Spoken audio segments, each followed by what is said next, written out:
Memory is an important information processing system. We often compare it to a computer.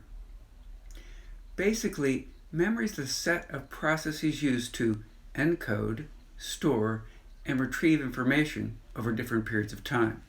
But, as we all well know, it's quite imperfect. Here's a quote.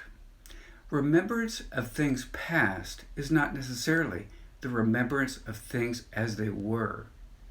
Those are the words of the novelist Proust, who suggests that memory is not necessarily an exact video recording of the past.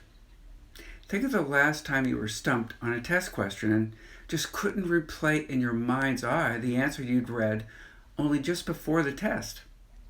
Or maybe a time when you were in conflict, in a fight with a friend, over different recollections about things that happened maybe just days before.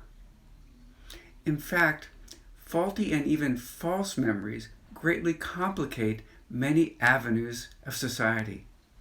Eyewitness testimony in court proceedings is just one example to be considered later in this module. How might we define memory? Well, let's start with something like this.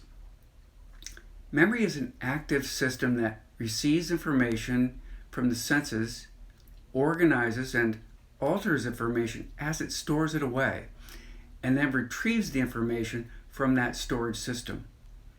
Of course, implicit in the study of memory is the role of forgetting, the topic of this week's discussion.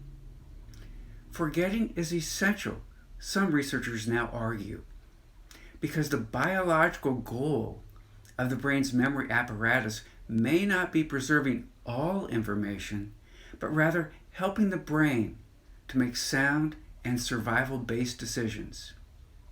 Here's a final comment as you study the material. Keep in mind your study skills as reviewed in the very first module of the course. Have you been consistent in applying those principles and practices? If so, they're almost certainly improving your memory and retention abilities in the course. So stay with it.